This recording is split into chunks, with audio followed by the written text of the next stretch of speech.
Hello again, and welcome back to the Slow Flowers Podcast with Deborah Prinzing, episode 502. This is the weekly podcast about slow flowers and the people who grow and design with them. It's all about making a conscious choice, and I invite you to join the conversation and the creative community as we discuss the vital topics of saving our domestic flower farms and supporting a floral industry that relies on a safe, seasonal, and local supply of flowers and foliage. This podcast is brought to you by slowflowers.com, the free online directory to more than 850 florists, shops, and studios who design with local, seasonal, and sustainable flowers, and to the farms that grow those blooms. It's the conscious choice for buying and sending flowers. And thank you to our lead sponsor for 2021, Farm Girl Flowers. Farm Girl Flowers delivers iconic burlap-wrapped bouquets and lush, abundant arrangements to customers across the U.S., supporting more than 20 U.S. flower farms by purchasing more than $9 million of U.S.-grown fresh and seasonal flowers and foliage annually, and providing competitive salaries and benefits to 240 team members based in Watsonville, California, and Miami, Florida. Discover more at farmgirlflowers.com. For each podcast episode this year, we thank three of our major sponsors as well. Thank you to the Gardener's Workshop, which offers a full curriculum of online education for flower farmers and farmer florists. Online education is more important this year than ever, and you'll want to check out the course offerings at thegardenersworkshop.com. Since the Flower Society's roots were established in 2013, there's a perennial question I've been asked over and over. How do we know if consumers care about local flowers? I strongly believe having a statistically accurate snapshot of people's attitudes is one important way the Slow Flowers movement can demonstrate and help move the needle on this subject. Yet, I'm aware of only 2 surveys that ever asked consumers about their attitudes toward domestic and local cut flowers. One took place in 2013, conducted by the California Grown Association, and one took place in 2019, conducted for the Washington Flowers Project in my region. Clearly, we need research metrics to measure and document how awareness and attitudes are changing around one of the most important topics of the Slow Flowers movement. At the beginning of 2021, Slow Flowers Society began to collaborate with and invested in the well-respected National Gardening Survey, which has been conducted annually since 1973. Now, for the first time, the National Gardening Survey has established benchmarks around consumer attitudes on domestic and locally grown cut flowers. The findings are so encouraging, and we now have a statistically accurate tool to track changes and shifts in future years. I'm so pleased today to welcome the 2 men responsible for the 2021 National Gardening Survey, Dave Whittenger, National Gardening Association Executive Director, and Paul Cohen, Research Director and a professor in the Department of Business Administration at Carleton University and principal of Paul Cohen Associates. Dave and Paul will explain more about the National Gardening Survey, which is the comprehensive market research report that leaders in the lawn and garden industry count on each year to track consumer shifts and to help them make strategic marketing decisions. The survey provides in-depth and up-to-date market information on industry trends, household participation, consumer profiles, and retail sales. Nearly 2,500 U.S. households respond each year to an array of questions as part of an omnibus survey about their behavior and spending power in the lawn and garden space. Companies in the gardening industry financially support the research, and sales of this year's 361-page report provide revenue for the National Gardening Association. Check out today's show notes for episode 502 at deborahprinzing.com, where you can find and download a few of our graphics inspired by survey findings. You are welcome to use them in your own conversations with customers, in newsletter articles, blog posts, and social media. It's my goal that the Slow Flowers membership will join me and encourage discussion around consumer behavior and attitudes. So let's dive right in so you can hear the big reveal as we learn how survey respondents answered the 2 Slow Flowers questions. How important is it that the flowers you purchase are American grown? And how important is it that the flowers you purchase are locally grown?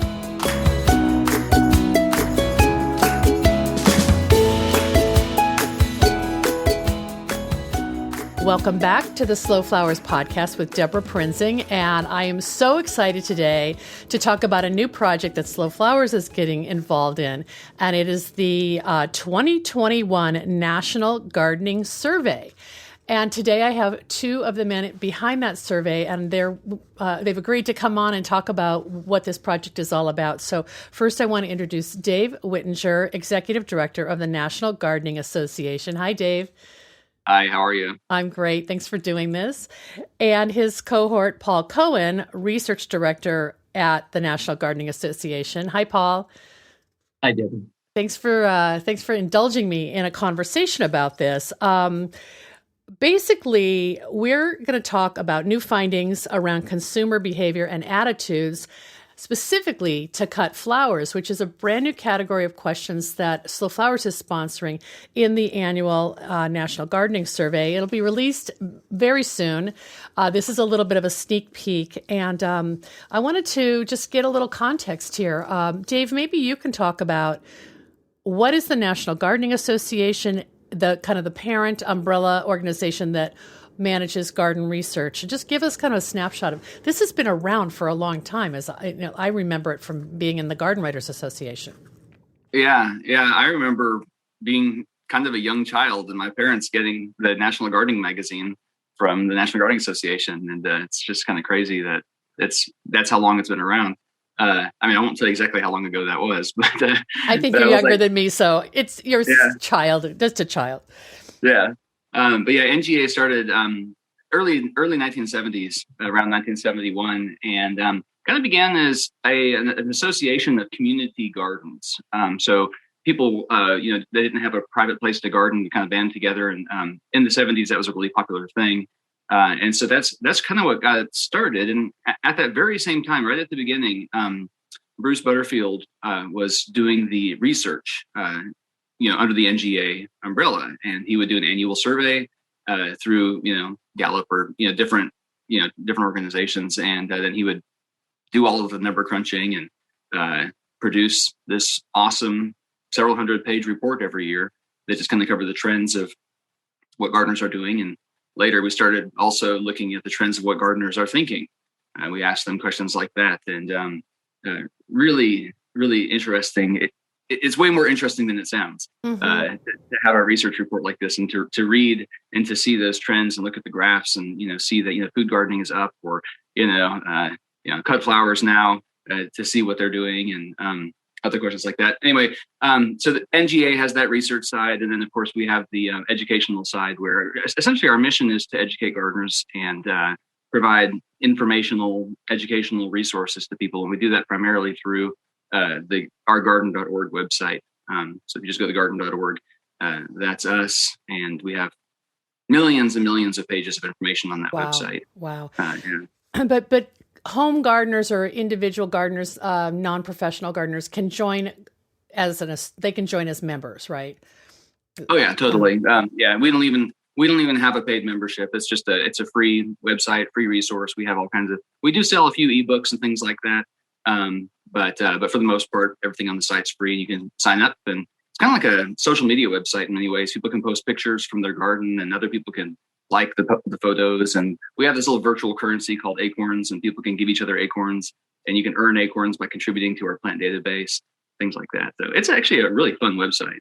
We have how many people are involved as either on your, just participants or who've signed up?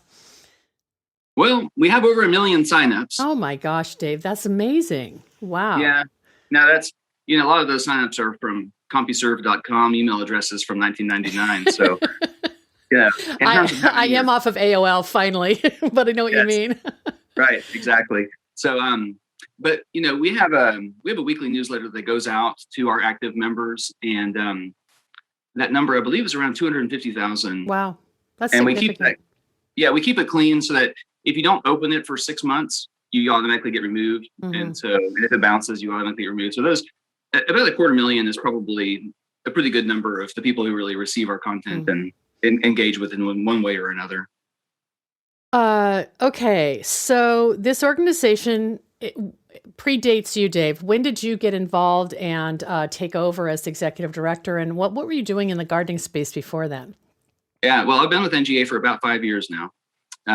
Prior to that, I was, well, to go back to the beginning, really in the year 2000, I started a website called Dave's Garden, which is, it had its heyday, and I think now it's kind of not really around very much anymore. But Dave's Garden was the go-to site when people started using the internet for information. I mean, you were the man. Wow. Yeah. We had fun with Dave's Garden. It was a cool website. There was a lot of interesting things that we were doing. It was early in the internet days too. And so, I'm a software developer, so I wrote the website and I wrote all of the code myself, and we just, had a really good time. And, I ran that site for about 10 years. And long story about where, what happened to the website and all of that. But I ended up leaving and I started up another website, basically another gardening site, because I was going to continue to do that, but I wasn't controlling Dave's Garden anymore. And I did that for 5 years. And then NGA came along and I joined it and it joined us. That's and, awesome. So we ended up merging. That's how garden.org kind of came into existence, is we merged the garden.org that had been up there for several decades by this point. And we merged that with this gardening website that I had been spending five years developing after Dave's Garden. So that's how we have this new hybrid approach to what the new garden.org is. Wow. So which came first, being a software developer or being an avid gardener? I mean, you have a double threat skill set there, sir. I remember being 3 years old and an acorn germinated in our backyard in Richardson, Texas. And I was so excited to see the roots that I planted it, and it came up and it grew leaves. And I was just astonished. I remember I was 3 years old. And, that's crazy. Yeah. And I got into an argument with my brother, and he went outside and angrily took my seedling and tossed it over the fence. And I was so disappointed. But I learned that, plants aren't really, they're not animals. It's okay if you lose a plant, you just start up another one. And so, definitely the gardening came first. My parents, my grandparents on both sides are avid gardeners all the way back. And I love nature. I love growing things. And so, and I love keeping animals too. So I just literally love everything that's outside. Mm-hmm. And, so the software development came just as a career choice for myself when I was a teenager. Yeah. But at the time when you started davesgarden.com, right? Is that what it was called? Yes.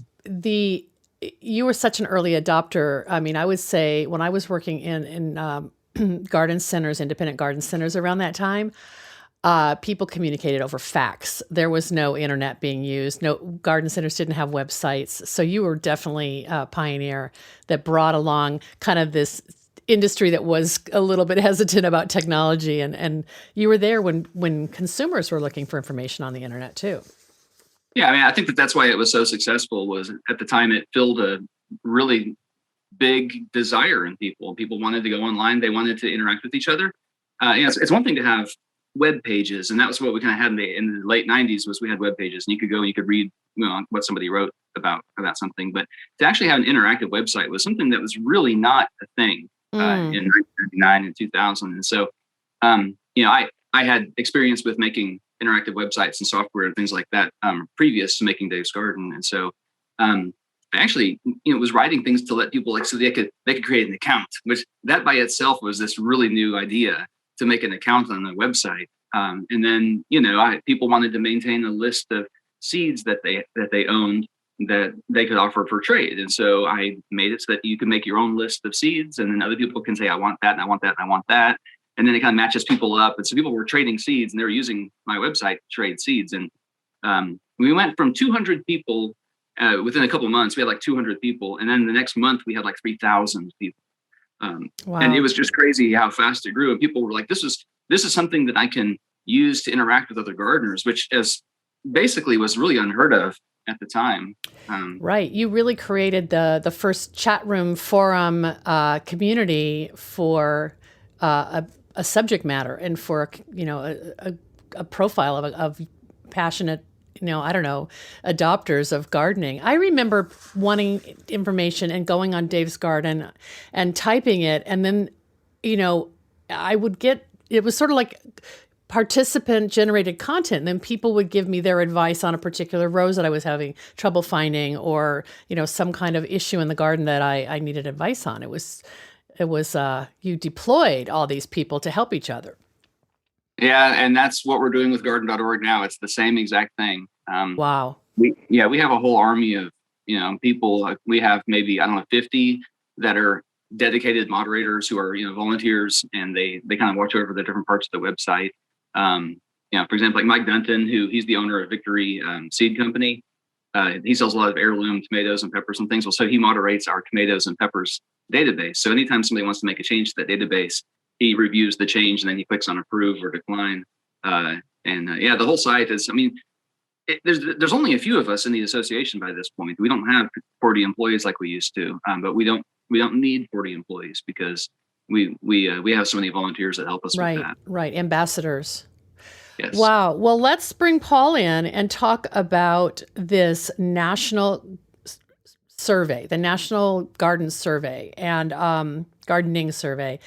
You mentioned Bruce Butterfield earlier, Dave. I knew Bruce when I was the president of the Garden Writers Association, had some nice conversations with him. I know that he passed away a couple years ago, and but I'm sure he is sorely missed just in the community because he was so supportive of any questions I ever asked as a journalist. And now the mantle's been passed to you, Paul, but you've worked on this survey, the research for a while as well. Tell us a little bit about the role as research director. Sure, Deborah. I've got a lot of decades of history to reveal my age too much, but I worked with Bruce Butterfield. He was a dear friend of mine, actually. We worked together way back in my early days in business. I worked for a company called Gardenway, which is the Troy-Bilt rototiller company. Oh, wow. And I was research director for Troy-Bilt, for Gardenway. And Bruce kind of came on board with one of our founders of Gardenway, who is a real visionary. Dave's very familiar with him. Wanted the whole country to live more self-sufficiently. His name was Lyman Wood. I don't know if you knew Lyman, but he was one of Gardenway's founders. And he pretty much started up what became the National Gardening Association. It was first called Gardens for All. Lyman started it, and he pulled in Bruce Butterfield to handle the research. And this National Gardening Survey has been going on for more than 40 years now. Wow.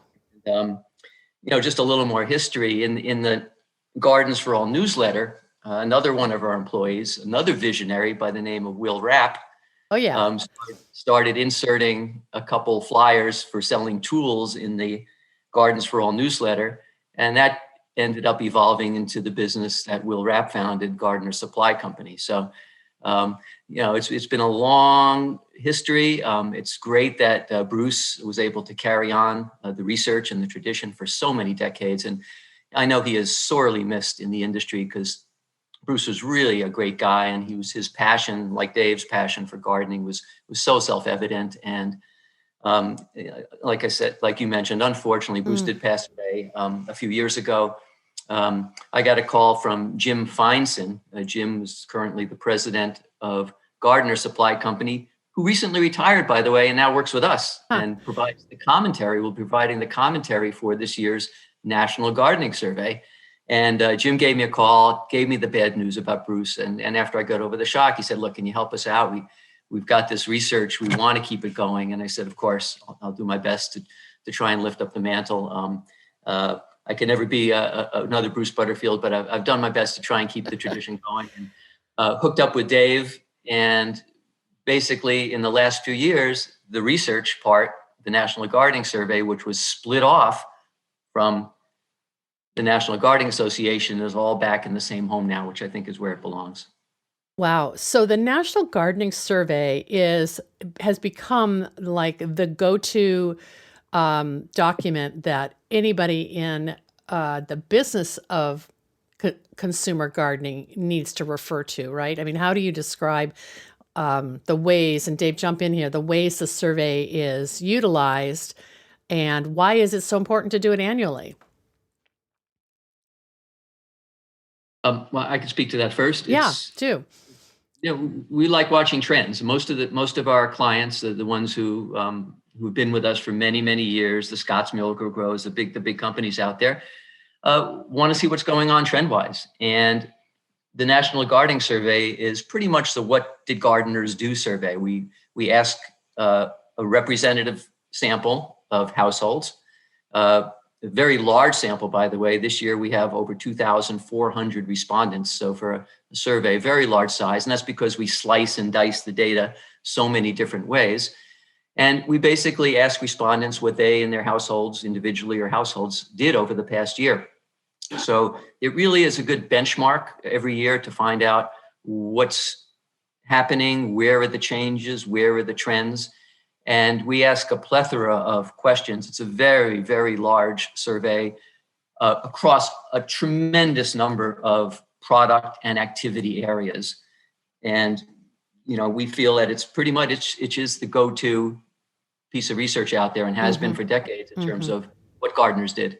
And so it's usually released as a report around the middle of April, and the national media often picks up some of the sort of key insights that maybe are showing a shift or a major trend, right?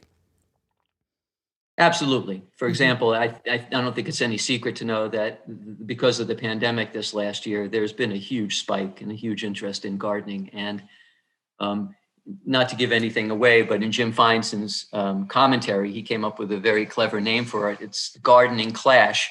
Will they stay or will they go now? I love it.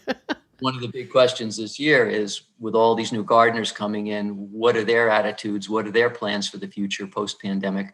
And that's one of the areas we dive into very deeply in this year's report. And so when the report is released, if people purchase like the major document, and then is that correct? Is it's like a published report that people can purchase, and it's pretty pricey because there's a lot that goes into it, right? It's not like something I would buy at the magazine stand.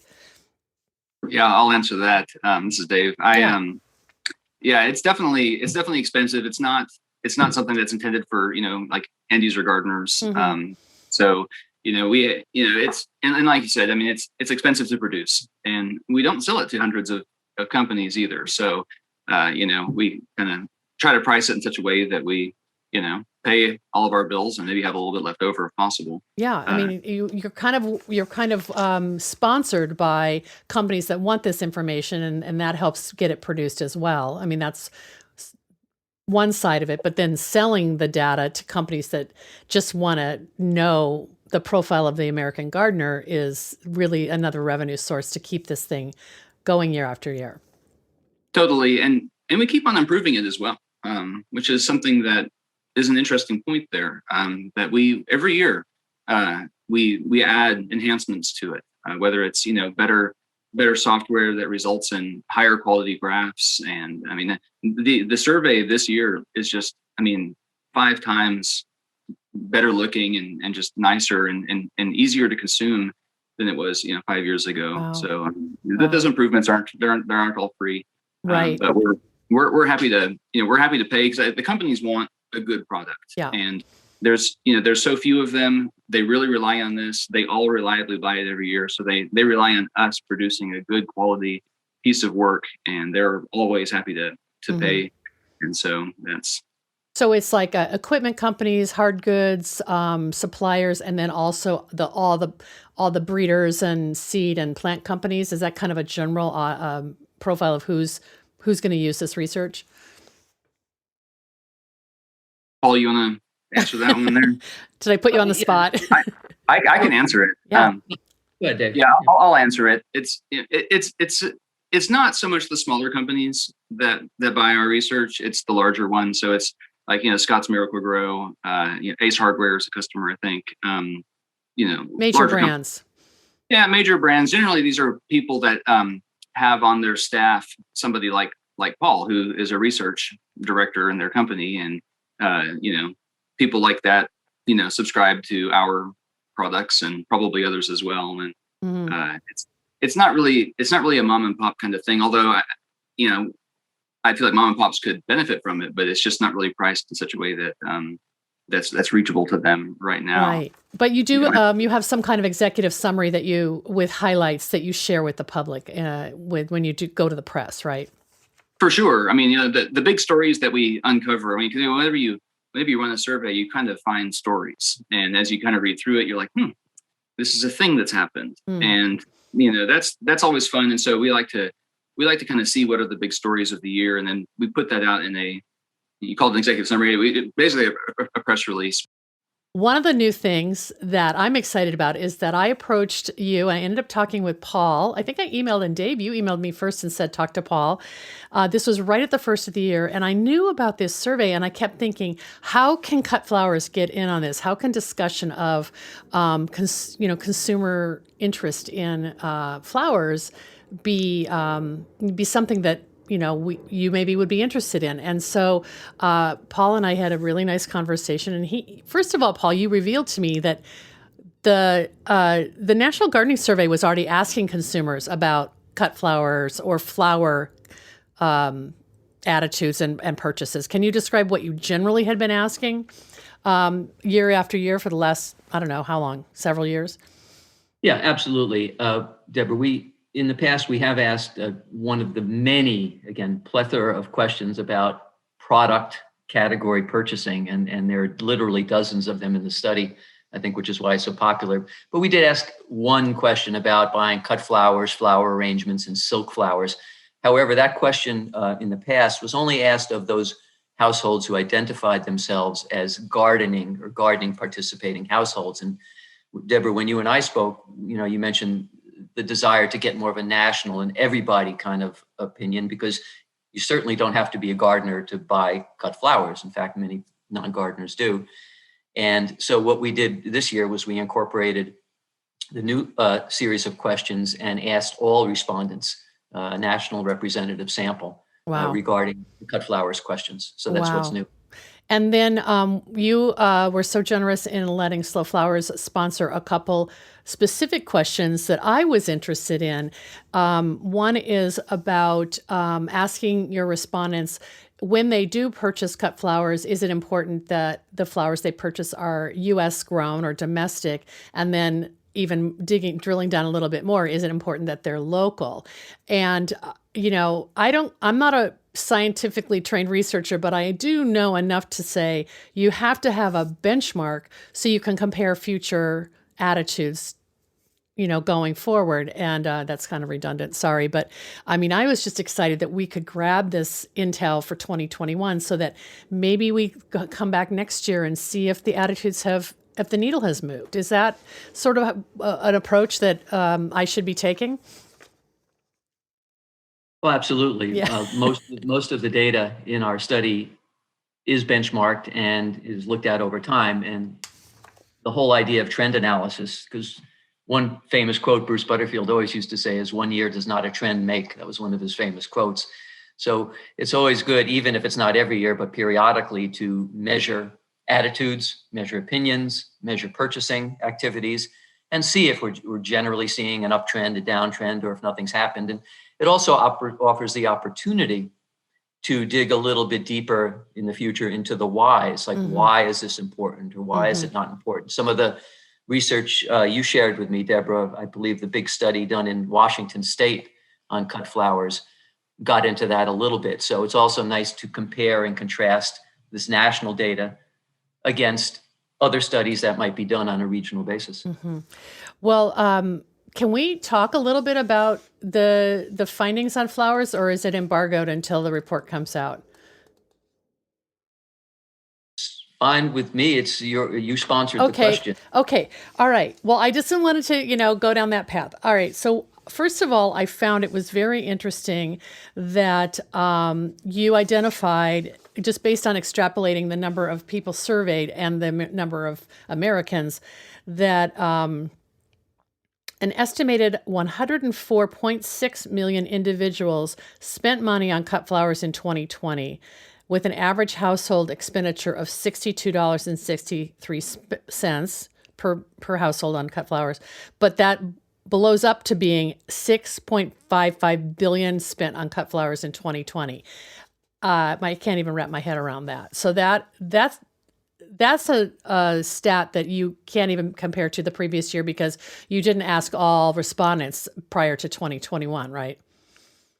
We did not. We did not ask about expenditures. And just as a cautionary note here, when we ask people how much did you spend on something over the past year, there's always going to be some variability in the data and people trying to remember what happened versus the actual activity of doing something. We're usually very accurate on that. So it would be interesting to see how that number plays out over time. It's possible some people who said they bought cut flowers were talking about a flower arrangement versus just loose cut flowers. Yeah. So that would probably include flower arrangements in there. And it'd be interesting to also look at some other national or even worldwide data for comparisons. I took a quick look a few weeks ago, I remember, and I saw some figure thrown out there for $50 billion worldwide market for cut flowers. And if you want, I could send you that citation. That I think was a projection over the next few years. And I also saw a number about a $400 million wholesale US market. So it's always good to try and triangulate data that we get to see how it matches up against other research done. Right. That's interesting. Well, yeah, because obviously the figure that I just cited is probably a retail purchase versus the wholesale expenditures or transactions. Yeah. Absolutely. When it came to asking the question about attitudes, I was really happy to see that 57% of respondents say that it is very or somewhat important when they purchase cut flowers that they know that those flowers are U.S. grown. And then that was 57%. When you asked about local, it went up to 58% of people who said it's very or somewhat important to them. So, I feel like that's a good foundation that we can build on going forward and asking, as you said, maybe more about, do they know where to find those flowers if that's their attitude? I don't know. Were you surprised? Dave, I'm curious. You knew about this. Did you have any kind of attitude like, oh yeah, I can see where this is going, or what? Did it hit you as maybe one of those, this is a thing, sensations you referred to sometimes experiencing?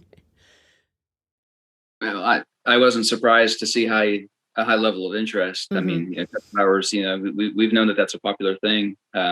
People grow flowers specifically. I mean, in our database, we have a flag for, this flower is good for cut flowers. And, people search for that. They're looking for that. They're looking to grow them. Of course, they're buying them as well. I've known anecdotally many people who, buy and sell cut flowers. So yes, that's actually another good question. Did you buy as a gift or for yourself or your household? We'll have to put that into the mix in the future. I was pleasantly encouraged. Paul, I don't know if you had any kind of suspicion that it was going to, be well over half. I'm not quite 2/3, but of people just considering the origin of the flowers they're purchasing. I actually was surprised that it was that high. I'd looked at that study that was done in Washington State. And one of the strange things I saw there was a conclusion that it was not 4 out of 5 do not consider locally grown important. And I said, wait a second, how does that match up? 4 or 5 don't consider locally grown important. When I looked at the data more closely and the question that was asked, it was a rank order question. Okay, so they basically threw out things like cost and convenience and other things. And convenience and cost came up as number 1 and 2. But it also showed that a lot of people didn't even know where their flower was grown. I thought that was very interesting. And the suggestion for some kind of longevity tag and the correlation between being grown locally or in the United States will correlate with how long the flower is going to last, which was a very important attribute. So yes, I was pleasantly surprised to see that when asked specifically about this topic, is it important or not, versus rank order, what's most important when you're buying cut flowers, that the importance of being grown locally and in the United States did show to be that much of an important attribute. Yeah, I feel validated. Like, okay, I've known this. Back to Dave's comment about anecdotally, right? We know that this is, a facet of the gardening consumer, and obviously consumers who don't garden but who are flower lovers. And so it's just nice to have a little validation from such a well-regarded survey, and know that the research was done scientifically and like top-notch research, because now we can point to this and say, here's one insight. And I get a lot of that question, the questions from people like, well, we don't eat flowers, so why do we care what methods were used to grow them? Like, that's another kind of misconception that somehow organic is only important on the food side of things. And so I'm curious maybe in the future about asking that. I just think, local alludes to so many important benefits for any community. It's not just supporting local farmers, but it's keeping money in the community, helping the economic vitality of rural and urban places where flowers are grown. So, I feel like this is just so validating to me to see this information, and I'm so grateful that you were caregivers and caretakers of these questions that took so much time and energy to produce over the last several months. So I can't wait to see what we do next. When do we have to start thinking about the 2022 survey? Would probably be good to wait at least a week or two. I don't know. I'd like to. Yeah, I think it's interesting when you do a report like this. By the time it gets published, Dave, you've seen all the questions and all the answers, and you have a sense of what are going to be the hot topics. But just in general, can you touch on some of the kind of the major shifts that you're seeing? You alluded to the COVID spike in gardening. So do you think that will continue for all of 2022, just because many of us are just coming out of our own self-quarantine and we've been gardening for so long now? I'm just curious what you're seeing. Yeah, this has been the big question that everybody's been asking. I mean, all last year they were asking this, and all of this year they've been asking it is, first of all, how big was the impact? I mean, we know the impact was gigantic. Traffic to garden.org doubled last year from 2019. So, I mean, a tremendous number of new gardeners were coming to the website. So, I mean, we knew, and every garden center that I talked to, every e-commerce seller, they would all tell me they've sold everything. They've sold to the floor, they say. And houseplants, they would get a truck in, and it's all sold before the truck even unloads. And so we knew that it was going to be a huge year in 2020. The big question is how huge, and is it going to be sustained in 2021 and beyond? And that's a big question that we asked. And so we know now that about 18.3 million Americans gardened for the first time last year. Wow. 18 million new gardeners joined the ranks, which is it's a mind-boggling number. It's a huge 7% of Americans, I think. That's great. And this is like a whole country joining the club. It's just the activities of what drove people, obviously, where they were stuck at home, but they could have been watching Netflix the whole time, and instead they started looking at their garden. Yeah, well, they were baking sourdough bread and brewing beer and watching Netflix and gardening. That was one of the big themes last year, was gardening. And the big question is, are they going to continue in 2021? And so, we asked about that, and it turns out that the majority intend to at least garden as much as last year, or increase their gardening amounts. I don't have the exact numbers in front of me here, but yeah, that's amazing. Yeah. So, if that holds, and these are people that we asked, to guesstimate what they're going to do this year, and that's what they said. And if that holds, and if they do what they said they're going to do, then 2021 could end up being another gigantic year for gardening. And it's really the task of the industry. We talk about this in our commentaries in the surveys this year. The task is to try to capture these people and get them in gardening and get them to stay in gardening. And there's a lot of things that gardeners need in order to succeed. And the industry does need to rise to that challenge and continue to expand what it does, especially in informational products and things that educate people, help them be successful. Right. And I just, as a subset of that, in flowers, I see, and I guess a lot of people in the cut flower industry, our members of Slow Flowers, have integrated live plants into their mix, house plants or terrariums or dish gardens, things that are still used for decor, but are not perishable as much as cut flowers.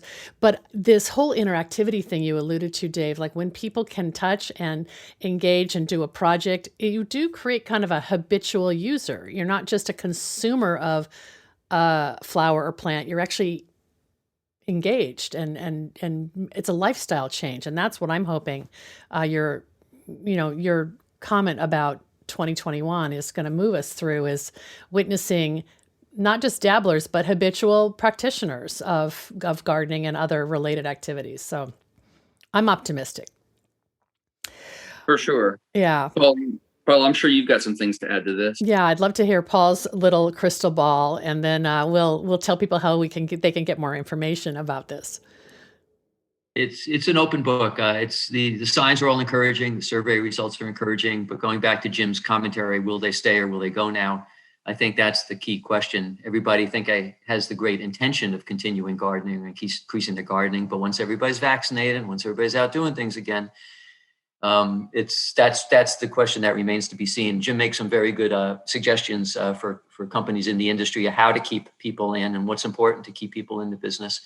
But right now, the signs certainly are encouraging. Well, that's great. Well, I'm excited to be part of this. I think, it was a really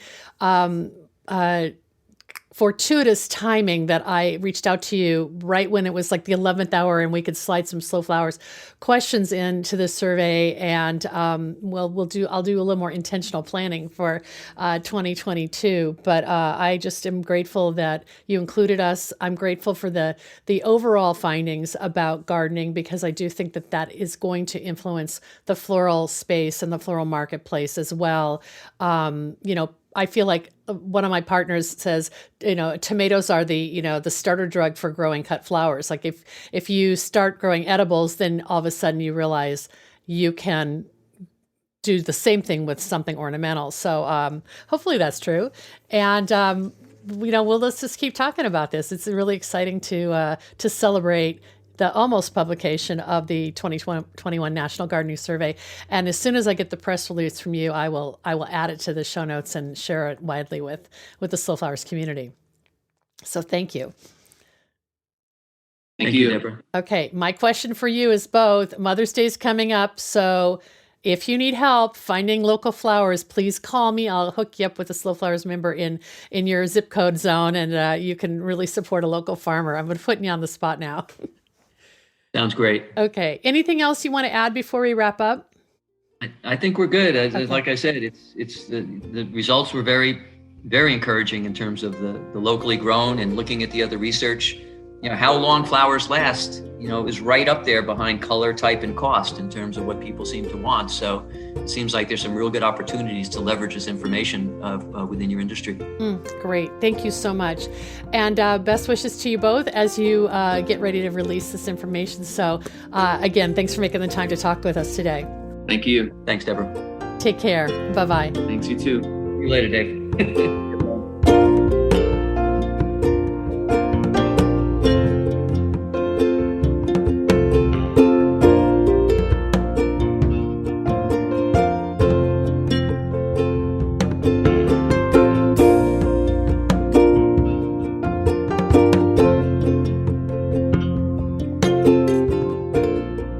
Thank you so much for joining me today as we geeked out on the research and contemplated what consumers think about your cut flowers. I'm eager to hear what you think. Do the rankings of 57% preference for domestic flowers and 58% preference for locally grown flowers resonate with you? Resonate with your experience as a flower farmer or a floral designer? Please let me know your thoughts. we are already beginning to plan for additional questions to pose in the 2022 National Gardening Survey. So you're invited to reach out if you have suggestions and if you're interested in sponsoring this endeavor as a Slow Flowers partner. Let's leverage the power of research and use this well-regarded study to validate our values and beliefs around the importance of local and domestic cut flowers. Our next sponsor thank you goes to Red Twig Farms. Based in Johnstown, Ohio, Red Twig Farms is a family-owned farm specializing in peonies, daffodils, tulips, and branches, a popular peony bouquet by mail program, and their Spread the Hope campaign where customers purchase 10 tulip stems for essential workers and others in their community. Learn more at redtwigfarms.com. Thanks to Ellen Frost of Local Color Flowers and Lisa Ziegler of the Gardener's Workshop for helping me present a bonus Slow Flowers meetup last week. Ellen shared her timely preview of her upcoming online course, Growing Your Business with Local Flower Sourcing.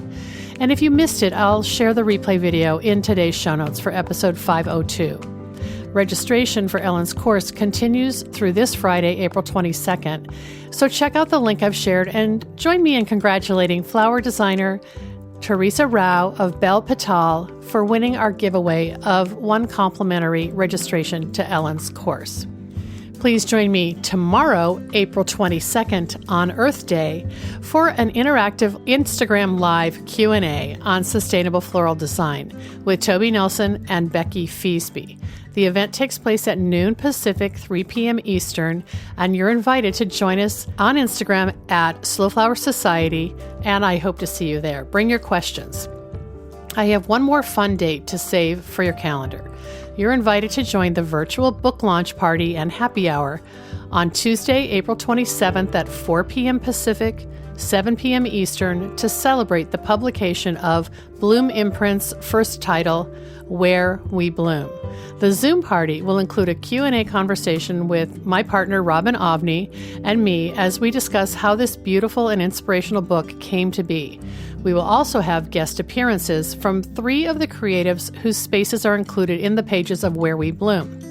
Maura Feeney of Camellia Fair, Asha Lurie of Patagonia Flower Farm, and Susan Chambers of Bloomin' Couture.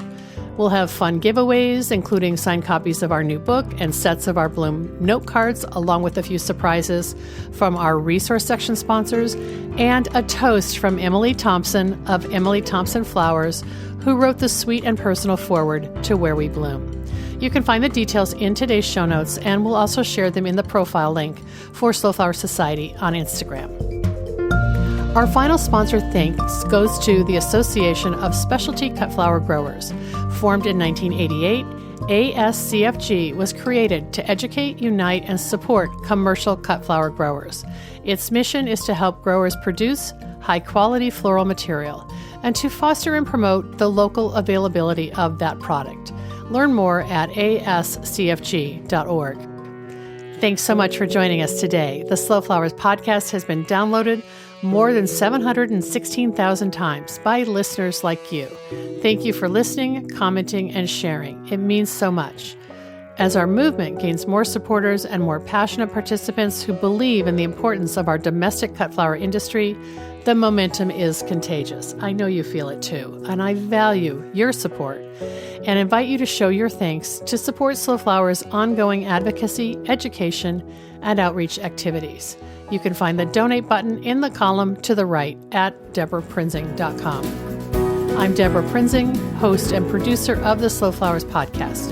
Next week, you're invited to join me in putting more slow flowers on the table, one vase at a time. And if you like what you hear, please consider logging onto iTunes and posting a listener review. The content and opinions expressed here are either mine alone or those of my guests alone, independent of any podcast sponsor or other person, company, or organization. The Slow Flowers podcast is engineered and edited by Andrew Brenlin. Learn more about his work at soundbodymovement.com.